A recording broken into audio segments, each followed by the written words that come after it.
क्या हुआ? जब डीआईजी साहब खाना बांटने भिखारियों के पास पहुंचे तभी वहां उन्हें उनकी मरी हुई पत्नी भीख मांगती हुई दिखाई दी। उसके बाद डीआईजी साहब ने जो किया उसे सुनकर आप सभी दंग रह जाएंगे। दोस्तों, इस सच्ची घटना के सबूत मैं आपको इस वीडियो में दूंगा थे, लेकिन इस सच्ची घटना को शुरू करने से पहले आप सभी इस वीडियो को लाइक कर देना। दरअसल इस घटना के पीछे क्या सच्चाई है? यदि आपने आज इस घटना को सुन लिया तो आपकी आंखों से आंसू नहीं रुकेंगे। दोस्तों, यह घटना घटी थी साल 2009 में महाराष्ट्र के नासिक शहर में, जहां पर आकाश राव नाम के डीआईजी साहब अपने डीआईजी पद पर नियुक्त थे। दरअसल डीआईजी साहब बड़े ही कर्तव्यनिष्ठ एवं ईमानदार व्यक्ति थे। वह हमेशा गरीब और असहाय व्यक्तियों के लिए खड़े रहते थे, उनकी हमेशा सहायता करते थे। कभी वह भिखारियों को खाना खिलाते थे तो कभी वह गर्म कपड़े उन्हें ठंड के दिनों में देते थे। दरअसल डीआईजी साहब का नाम चलता था नासिक शहर का। हर एक अपराधी डीआईजी साहब के नाम से कांपता था। लेकिन वो कहते हैं ना कि पुलिस वालों से न दोस्ती अच्छी और ना ही दुश्मनी अच्छी। दोस्तों, दरअसल डीआईजी साहब थोड़े से गुस्सैल प्रवृत्ति के इंसान थे। उन्हें छोटी छोटी बातों पर गुस्सा बहुत जल्दी आ जाता था। इसी तरह डीआईजी साहब का वैवाहिक जीवन बिगड़ा था। दरअसल दोस्तों, डीआईजी साहब की शादी अनुपमा नाम की एक लड़की के साथ हुई थी। लेकिन डीआईजी साहब इतने ईमानदार कर्तव्यनिष्ठ अधिकारी थे और बहुत सेवाभावी इंसान थे। लेकिन कुछ लोग ऐसे थे जिन्होंने डीआईजी साहब की एक गलती को देखकर उनकी सारी अच्छाई को छुपा लिया था। दरअसल डीआईजी साहब को गुस्सा करने की बहुत गंदी आदत थी। डीआईजी साहब और अनुपमा के बीच एक दिन बहुत भयंकर झगड़ा हुआ था और वह झगड़ा इतना बढ़ गया था कि डीआईजी साहब और उनकी पत्नी के बीच तलाक लेने की नौबत आ गई थी। अब बात बिगड़ने की जगह डीआईजी साहब ने सुधारने की बहुत कोशिश की और अपने किए के लिए अपनी पत्नी अनुपमा से माफी मांगी। लेकिन उनकी पत्नी ने माफ नहीं किया और दोनों के बीच तलाक हो गया। उसके बाद से डीआईजी साहब बहुत अकेला रहने लगे। तभी डीआईजी साहब जो थे वह हमेशा दूसरे लोगों का सोचते थे।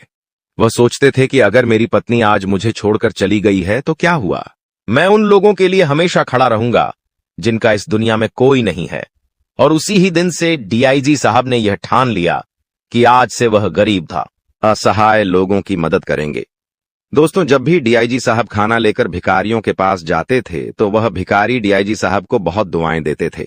वह भिखारी कहते थे कि साहब आपकी आयु लंबी हो, आप स्वस्थ रहें और आपका पारिवारिक जीवन बहुत अच्छा हो। तब वहां पर एक भिखारी ने भी जैसे ही पारिवारिक जीवन की बात की तो डीआईजी साहब को अचानक उस भिखारी के ऊपर भी गुस्सा आ गया और डीआईजी साहब ने उस भिखारी को खाना नहीं दिया। तब डीआईजी साहब जब वहां से जाने लगे तो उन्हें फिर अपने किए पर पछतावा हुआ और उन्होंने जाकर उस भिखारी को खाना दिया। लेकिन दोस्तों, कहते हैं कि डीआईजी साहब दिल के बहुत अच्छे थे, केवल उनका गुस्सा ही खराब था। लेकिन एक छोटे से गुस्से ने डीआईजी साहब की जिंदगी उजाड़ दी थी। अब वक्त आगे बीत गया। डीआईजी साहब रोजाना अपने घर से ऑफिस और ऑफिस से घर आया जाया करते थे। दोस्तों, एक दिन डीआईजी साहब का जन्मदिन था और डीआईजी साहब के तलाक को लगभग 15 साल हो गए थे और उन्हें पता नहीं था कि उनकी पत्नी कहां है, कैसी है। लेकिन डीआईजी साहब को एक खबर मिली थी कि डीआईजी साहब की तलाकशुदा पत्नी का निधन हो गया है। डीआईजी साहब की तलाकशुदा पत्नी को दिल की बीमारी थी और उस बीमारी के कारण डीआईजी साहब की तलाकशुदा पत्नी इस दुनिया में नहीं है। लेकिन यह सारी बातें सच थीं या झूठ, यह डीआईजी साहब को नहीं पता था। एक दिन डीआईजी साहब की मां का फोन आया था और उन्होंने यह सब बात बताई थी। लेकिन डीआईजी साहब उस दिन बहुत उदास भी हुए, क्योंकि डीआईजी साहब सोच रहे थे कि आखिर वो जैसी भी थी तो मेरी अर्धांगिनी ही मेरी पत्नी है।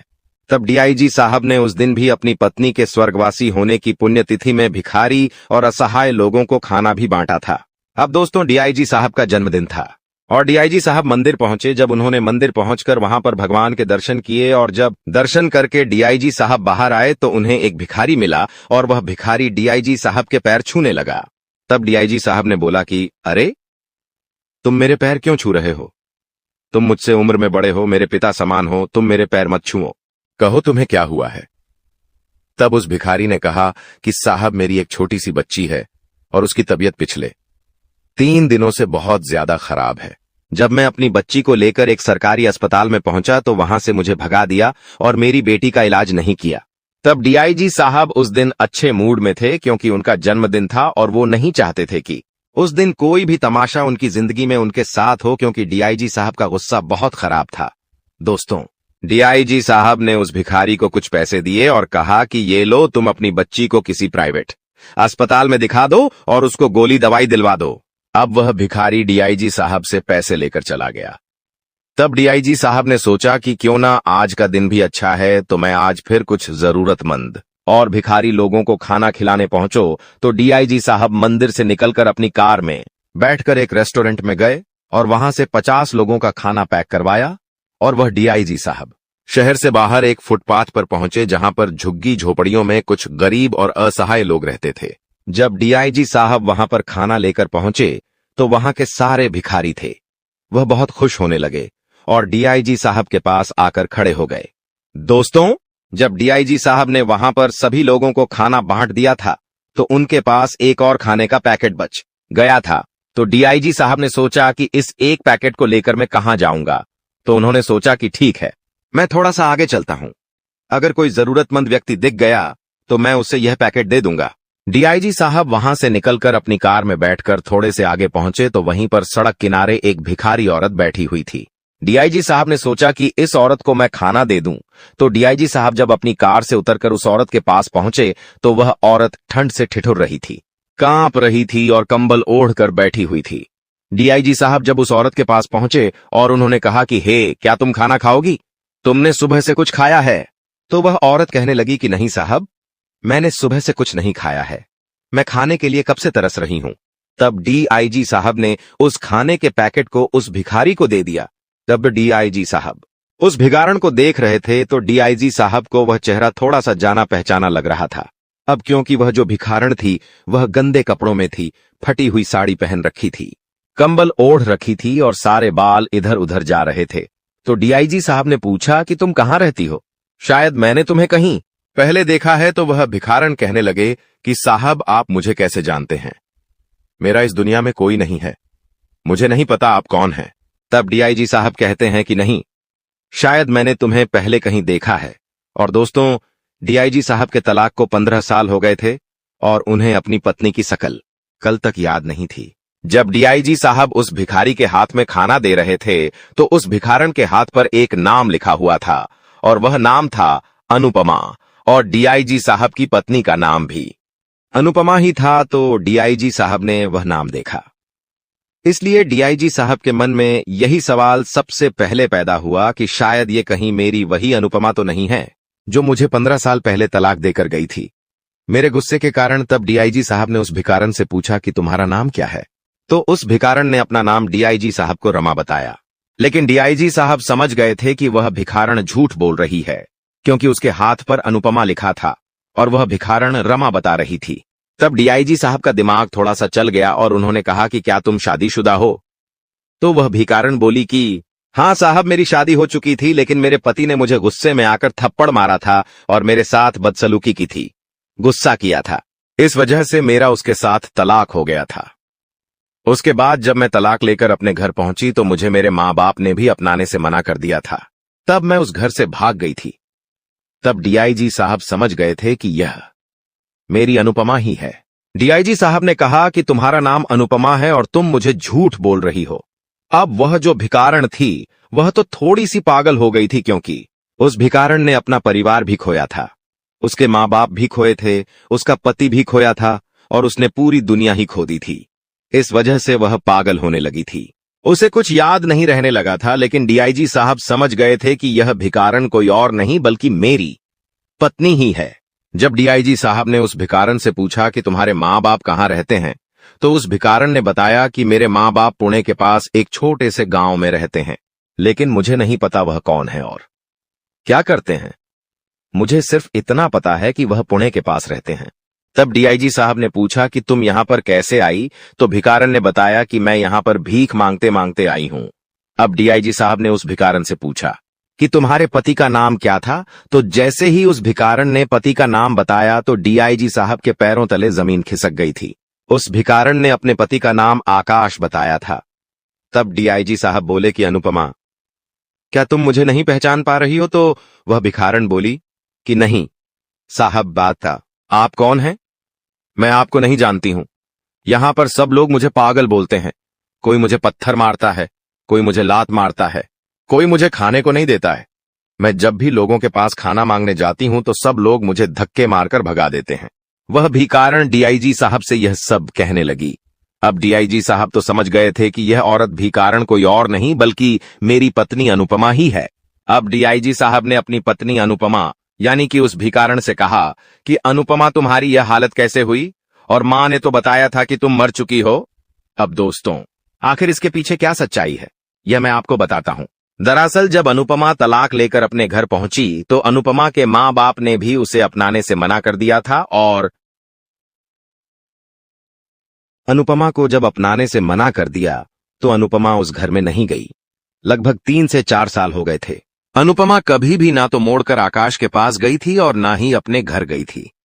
तब अनुपमा के मां बाप ने अपनी जिंदा बेटी का ही पिंडदान कर दिया और गांव में यह अफवाह फैला दी कि उनकी बेटी अब इस दुनिया में नहीं है। जब यह बात डीआईजी साहब की मां को पता चली तो डीआईजी साहब की मां ने डीआईजी साहब को फोन लगाया और कहा कि बेटा, तुम्हें पता है अनुपमा इस दुनिया में नहीं रही। जब डीआईजी साहब को यह कॉल आया था और डीआईजी साहब ने जब यह बात सुनी थी तो उस वक्त डीआईजी साहब भी थोड़े से शोक हो गए थे और उन्हें बहुत दुख भी हुआ था, क्योंकि डीआईजी साहब दिल के बहुत अच्छे इंसान थे। उनका दिल इतना बुरा नहीं था, सिर्फ उनका गुस्सा खराब था। अब दोस्तों, डीआईजी साहब को तो पता नहीं था कि शायद उनकी पत्नी अभी भी इस दुनिया में है। अब वह भिखारण डीआईजी साहब को बोलने लगे कि साहब, मैं आपको नहीं जानती हूं, आप कौन हो और आप क्यों मुझे अपनी पत्नी बता रहे हैं? वह डीआईजी साहब रोते हुए अनुपमा से माफी मांगने लगे। अब आसपास का यह दृश्य कुछ लोग देख रहे थे और कह रहे थे कि अरे, ये तो इतने बड़े साहब हैं, पुलिस अधिकारी है, यह इस भिखारण के पैर में क्यों पड़ रहे हैं, क्यों इसके सामने हाथ जोड़कर रो रहे हैं? तब डीआईजी साहब ने वहां पर खड़े सभी लोगों को बताया कि यह औरत कोई और नहीं बल्कि मेरी अनुपमा मेरी पत्नी है। किसने इसके साथ बुरा बर्ताव किया? कौन था जो उसे धक्के मारकर भगा रहा था? किसी ने इसको खाना क्यों नहीं दिया? यह सब बातें डीआईजी साहब वहां पर खड़े लोगों से पूछने लगे। तब वहां पर कुछ लोग थे, वह कहने लगे कि साहब, हमें नहीं पता कि यह आपकी पत्नी है। कुछ लोग कहने लगे कि अगर यह आपकी पत्नी है तो उसे अपने साथ क्यों नहीं रखते, अपने घर क्यों नहीं ले जाते? कुछ लोग कहने लगे, अरे, ये पुलिस वाला तो पागल हो गया है, सड़क पर बैठी एक भिखारण को अपनी पत्नी बता रहा है। तरह तरह की बातें वहां पर होने लगीं। तब डीआईजी साहब ने सबके सामने हाथ जोड़कर कहा कि मुझे गलत मत समझो, ये मेरी अर्धांगिनी है, मेरी एक छोटी सी गलती की वजह से इसकी ये हालत हुई है, लेकिन मैं इसे फिर से अपनाऊंगा और मैं इसके साथ फिर से शादी करूंगा। अब वह पत्नी जो यानी कि भिखारण थी, वह कहने लगी कि अरे साहब, आप ये क्या बोल रहे हो, मैं पागल हूं, मुझे कोई भी नहीं अपनाएगा। तब डीआईजी साहब ने कहा कि अनुपमा, तुम मेरी पत्नी हो, तुम भूल गई, हमारी शादी हुई थी, हम बहुत खुश थे, मैंने तुम पर एक छोटी सी बात को लेकर गुस्सा किया था और गुस्से में हाथ उठा दिया था जी, इस वजह से तुम मुझे तलाक देकर चली गई थी।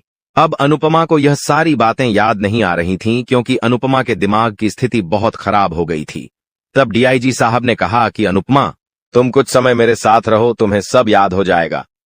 डीआईजी साहब अनुपमा को अपनी कार में बिठाकर अपने सरकारी आवास ले गए। जब वह सरकारी आवास ले गए तो अनुपमा की कुछ यादें से ताजा होने लगी थीं। क्यों?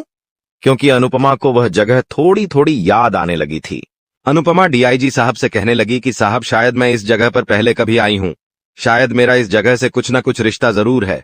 तब डीआईजी साहब थोड़े से खुश हुए, क्योंकि उन्होंने यह सोच लिया था कि मेरी पत्नी जो सब कुछ भूल गई है, जो इस दुनिया में नहीं थी, वह वापस से मेरी जिंदगी में आई है और उसे कुछ याद आया है। तो यह बात सुनकर और यह बात महसूस करके डीआईजी साहब बहुत खुश होने लगे। अब दोस्तों, डीआईजी साहब ने अनुपमा को धीरे धीरे वापस से प्यार देना शुरू किया। धीरे धीरे अनुपमा को यह एहसास होने लगा कि शायद यही मेरे पति है और अनुपमा की यादें भी धीरे धीरे साफ होने लगीं। वक्त आगे बीतता गया और एक दिन अनुपमा को अपनी सारी याददाश्त आ गई। वह जगह, वह माहौल और डीआईजी साहब को देखकर तो दोनों ने पुनः अपने शहर के एक मंदिर में जाकर शादी की। अब लोग डीआईजी साहब को पागल कहने लगे थे और लोग यह भी कह रहे थे कि भिखारी पागल की किस्मत चमक गई, इसे एक पुलिस वाले ने अपना लिया। लेकिन लोग यह नहीं जानते थे कि दरअसल डीआईजी साहब ने जो खोया था उन्हें वह वापस मिल गया है, क्योंकि डीआईजी साहब अपनी पत्नी से बहुत प्यार करते थे और दोनों बहुत खुश भी थे। तो दोस्तों, इस तरह डीआईजी साहब और उनकी पत्नी वापस से एक हो गए और उन्होंने अपने एक नए जीवन की शुरुआत भी की। तो आप सभी को यह घटना कैसी लगी? अगर आपको यह घटना अच्छी लगी तो कमेंट बॉक्स में आप अपनी राय अवश्य दें कि आईजी साहब ने जो किया क्या वह अच्छा किया। और आप सभी हमारे चैनल को सब्सक्राइब अवश्य करके हमसे अभी जुड़ जाएं।